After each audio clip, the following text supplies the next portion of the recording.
ஆண்டவரும் இரட்சகருமான இயேசு கிறிஸ்துவின் இனிய நாமத்திற்கே துதியும் கனமும் மகிமையும் உண்டாவதாக. கிறிஸ்துவுக்குள் எனக்கு அன்பானவர்களே, கடந்த 40 நாட்களாக அருமை இரட்சகரின் சிலுவை பாடுகளை குறித்த தியானத்தை நாம் தியானிக்க ஆண்டவர் நமக்கு கிருபை செய்தார். நிறைய உண்மைகளை வரலாற்று ஆதாரங்களோடும் வேதாகம சத்தியங்களோடும் நாம் தியானித்தோம். இன்று வெள்ளிக்கிழமை. இதே போன்ற ஒரு வெள்ளிக்கிழமை 2000 ஆண்டுகளுக்கு முன்பாக முழு உலகத்தையும் மாற்றி அமைத்தது. அன்றுதான் நம்முடைய அன்பின் தேவன் மனு உருக்கொண்டு வந்து நம்முடைய பாவங்களை சிலுவையில் சுமந்து கொண்டு நம்மை பாவத்திலிருந்தும் சாபங்களிலிருந்தும் வியாதியிலிருந்தும் விடுதலை செய்தார். அவருடைய நாமத்திற்கே மகிமை உண்டாவதாக. மத்தேயு எழுதின சுவிசேஷம் 27 அதிகாரம் 50 வசனத்தில் இயேசு மறுபடியும் மகா சத்தமாய் கூப்பிட்டு ஆவியை விட்டார் என்று வாசிக்கிறோம். முதல் முறையாக அவர் சத்தமிட்டது 46 வசனத்தில் 9 மணி நேரத்தில் இயேசு ஏலி ஏலி லாமா சபக்தானி என்று மிகுந்த சத்தமிட்டு கூப்பிட்டார் என்று வாசிக்கிறோம். நம்முடைய ஆண்டவர் கெத்செமனே தோட்டத்தில் வியாழக்கிழமை நள்ளிரவு 12 மணி நேரத்தில் கைது செய்யப்பட்டது முதல் சிலுவையில் அவர் ஆவியை விட்டது வரை உள்ள இந்த கால அளவு கிட்டத்தட்ட 15 மணி நேரம் முதல் 18 மணி நேரம் வரையும் இருக்கலாம் என்று வேத அறிஞர்கள் கூறுகின்றனர். இந்த காலகட்டத்தில் ஆண்டவர் அனுபவித்த வேதனைகளை நாம் வார்த்தைகளால் விவரிக்கவே முடியாது. ஆண்டவர் எனக்காக உங்களுக்காக தன்னுடைய ஆவியை விடும் பொழுது அவர் மகா சத்தமாய் கூப்பிட்டார் என்று வாசிக்கிறோம். மகா சத்தம் என்பது எதை குறிக்கிறது? அவருடைய வெற்றியின் முழக்கத்தை குறிக்கிறது. மருத்துவ ரீதியாக சிலுவையில் அறியப்படும் ஒரு நபர் மூச்சு திணறல் மற்றும் பலவீனத்தினால் மரிப்பார். அவர்களால் பேசவோ அல்லது சத்தமிடவோ முடியாது. ஆனால் இங்கே ஆண்டவர் மகா சத்தமாய் ஆண்டவர் என்ன சொன்னார் என்பதை யோவான் 19:30 நாம் வாசிக்கிறோம். அந்த மகா சத்தம் முடிந்தது என்பதாகும். கிரேக்க மொழியில் டெட்டலஸ்டாய் என்று சொல்லப்படுகிறது. அதன் அர்த்தம் கடன் முழுமையாக செலுத்தப்பட்டது என்பதாகும்.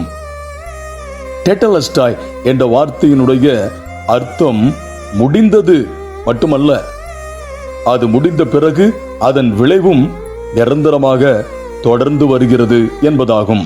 ரோமர்களின் ஆட்சியில் ஒரு மனிதன் கடன் முழுவதையும் செலுத்தினால் அந்த ரசீதின் மேல் டெட்டலஸ்டாய் என்று எழுதுவார்கள். அதன் அர்த்தம் பெய்ட் இன் ஃபுல், அதாவது முழுமையாக செலுத்தப்பட்டது என்று அர்த்தம். நம்முடைய ஆண்டவர் அதே வார்த்தையை தான் பயன்படுத்தினார். அதனுடைய ஆவிக்குரிய அர்த்தம் நம்முடைய பாவ கடன் முழுவதும் ஆண்டவரால் அடைக்கப்பட்டு விட்டது. அடைக்கப்பட்ட கடன் இனி மனிதன் மேல் இல்லை. பாவமும் சாபமும் இல்லாத ஒரு கடன் இல்லாத ஒரு வாழ்க்கை கிறிஸ்துவுக்குள் நமக்கு வாக்களிக்கப்பட்டு விட்டது. யூத ஆசாரியர்கள் தேவாலயத்தில் பலி செலுத்திய போது எல்லாம் சரியாக முடிந்தால் அவர்கள் இந்த டெட்டலஸ்டாய் என்ற வார்த்தையை கூறி அறிவிப்பார்கள். அதாவது தேவனால் இந்த பலி ஏற்றுக்கொள்ளப்பட்டது என்பது அதன் அர்த்தமாகும். தனக்கு கொடுக்கப்பட்ட ஒரு வேலையை நிறைவு செய்த பிறகு ஒரு மனிதன் சொல்லுகிற வார்த்தை டெட்டலஸ்டாய்.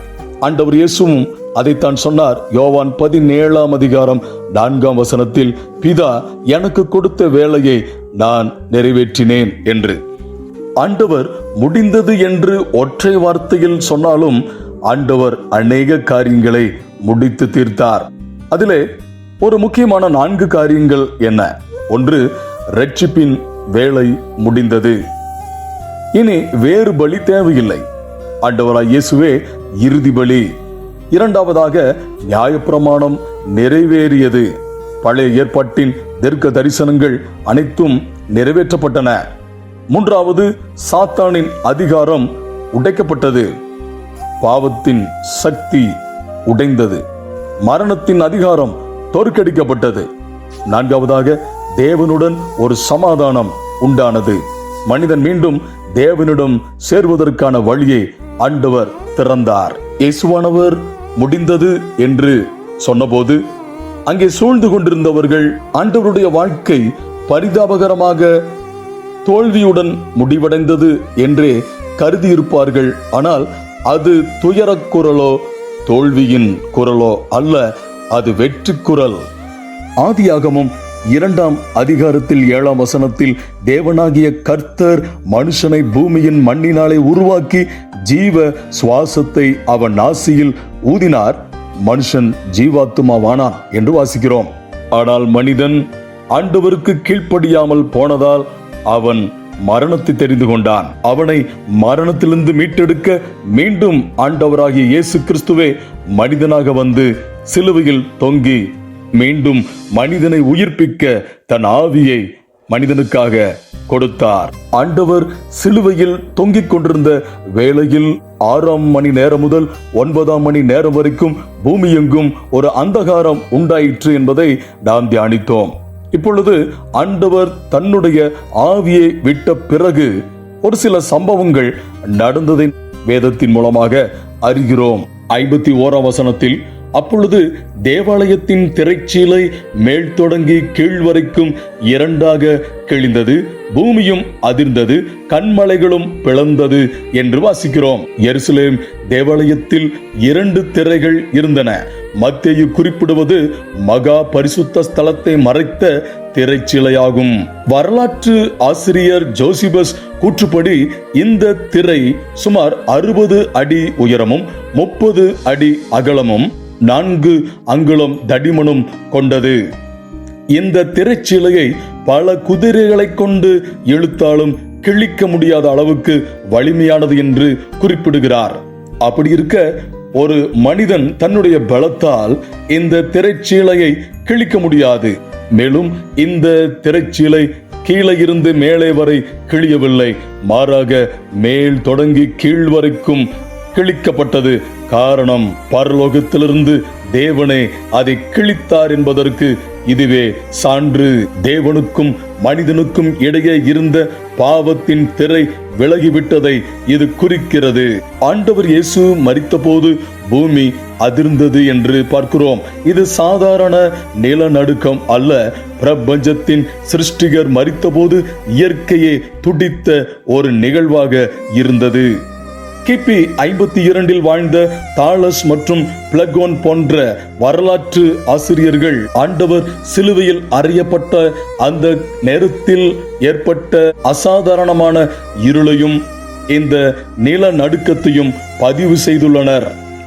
அந்த பூமி அதிர்ச்சியின் மூலமாக கன்மலைகள் பிளந்தது. எருசலேமை சுற்றியுள்ள சுண்ணாம்பு பாறைகளில் இன்றும் சில ஆழமான பிளவுகள் காணப்படுகின்றன. அவை இந்த நிலநடுக்கத்தின் போது ஏற்பட்டிருக்கலாம் என ஆய்வாளர்கள் கருதுகின்றனர். தொடர்ந்து 52ஆம் வசனத்தில், கல்லறைகளும் திறந்தது, நித்திரை அடைந்திருந்த அநேக பரிசுத்தவான்களுடைய சரீரங்களும் எழுந்திருந்தது என்று பார்க்கிறோம். இந்த சம்பவம் மத்தேயு சுவிசேஷத்தில் மட்டுமே கூறப்பட்டுள்ள மிகவும் வியக்கத்தக்க ஒரு சம்பவம் ஆகும். அந்த பரிசுத்தவான்கள் பழைய ஏற்பாட்டு விசுவாசிகளாகவோ நீதிமான்களாகவோ அல்லது ஆண்டவர் இயேசுவின் காலத்தில் அவரை ஏற்றுக்கொண்டவர்களாகவோ இருக்கலாம். 53ஆம் வசனத்தின்படி ஆண்டவர் உயிர்த்தெழுந்த பின்புதான் இவர்கள் நகரத்திற்குள் சென்றார்கள் என்று பார்க்கிறோம். ஆகவே ஆண்டவர் இயேசுவே முதற் பலன். அவர் உயிர்த்த பின்னரே மற்றவர்கள் சாட்சியாக காணப்பட்டனர். மரணத்தின் மீது இயேசுவுக்கு அதிகாரம் உண்டு என்பதை எருசலேம் மக்களுக்கு நிரூபிக்கவே இந்த அதிசயம் நடந்தது.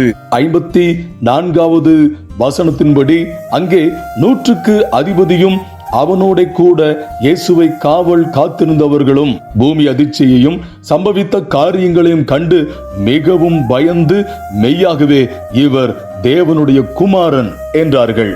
100க்கு அதிபதி என்பவன் குறைந்தது 100 போர் வீரர்களுக்கு தலைவன். பல யுத்தங்களை கண்டவன், பலருடைய மரணங்களையும் பார்த்தவன். ஆண்டவர் இயேசு சிலுவையில் காட்டிய பொறுமையையும் இயற்கையில் ஏற்பட்ட மாற்றங்களும் அவனை உலுக்கியது. மெய்யாகவே இவர் தேவனுடைய குமாரன் என்று அவன் லத்தீன் அல்லது கிரேக்கத்தில் அறிக்கை செய்திருப்பார். ஆண்டவருக்கு மரண தண்டனை கொடுத்த ரோம ஆட்சியின் ஒரு நூற்றுக்கதிபதி இப்படிப்பட்ட ஒரு சாட்சியை கொடுத்தது ஒரு வரலாற்றின் திருப்புமுனை. 55ஆம் வசனத்தில் மேலும் இயேசுவுக்கு ஊழியம் செய்யும்படி கலிலேயாவிலிருந்து அவருடைய வந்திருந்த அநேக ஸ்திரீகள் அங்கே தூரத்திலே நின்று பார்த்து கொண்டிருந்தார்கள் என்று வாசிக்கிறோம். ஒட்டி உறவாடிய சீஷர்களே பயந்து ஓடிய நிலையில் இந்த பெண்கள் அங்கே நின்றது அவர்களின் துணிச்சலையும் ஆண்டவர் மேல் அவர்கள் காட்டிய அன்பையும் காட்டுகிறது. 56ஆம் வசனத்தில் அவர்களுக்குள்ளே மகதலேனா மரியாளும் யாக்கோபுக்கும் யோசேக்கும் தாயாகிய மரியாளும் செபதேயுவின் குமாரருடைய தாயும் இருந்தார்கள் என்று வாசிக்கிறோம். இதில் மகதலேனா மரியாள் இயேசுவினால் 7 பிசாசுகள் துரத்தப்பட்டவர். யாக்கோபு யோசேயின் தாய் மரியாள், இவர் இயேசுவின் தாயாகிய மரியாளின் சகோதரியாக இருக்கலாம் என்று கருதப்படுகிறது. அடுத்து செபதேயுவின் குமாரருடைய தாய், இவரது பெயர் சலோமே, யாக்கோபு மற்றும் யோவானின் தாய். இந்த சம்பவங்கள் கிபி 30 முதல் 33 ஆண்டுகளின் காலகட்டத்தில் நடந்ததாக பெரும்பாலான வரலாற்று அறிஞர்கள் ஒப்புக்கொள்கின்றனர். யூத மத சட்டங்களின்படி திரை கிழிந்தது என்பது அந்த யூத மதத்தின் பழைய வழிமுறை முடிவுக்கு வந்ததை சுட்டிக்காட்டுகிறது. அதே சமயம் ரோம நூற்றுக்கதிபதியின் சாட்சி இனி கிறிஸ்தவம் புறஜாதிகளிடம் பரவப்போவதை முன்னறிவித்தது. எனக்கு அன்பானவர்களே, சிலுவையில் மரித்த இயேசுவை கல்லறையில் வைத்தார்கள். கல்லறையில் இருந்த இயேசு இப்பொழுது கல்லறையில் இல்லை. அந்த கல்லறை காலியாகவே இருக்கிறது. அவர் 3ஆம் நாள் உயிர்த்தெழுந்தார். உயிர்த்தெழுந்த இயேசு நம்முடைய இருதயமாகிய உள்ளறையில் வாசம் பண்ண விரும்புகிறார். அந்த அன்பின் ஆண்டவருடைய சிலுவை பாடுகளும் அவர் அடைந்த மரணமும் நம்முடைய வாழ்க்கையை பாவத்திலிருந்தும் சாபத்திலிருந்தும் விடுதலையாக்கி அவருடைய பிள்ளைகளாய் மாற்றியிருக்கிறது. இந்த சிலுவை தியானத்தில் கடந்த 40 நாட்களாக பயணித்த உங்கள் ஒவ்வொருவரையும் கர்த்தர் தாமே ஆசீர்வதிப்பாராக. ஆமேன்.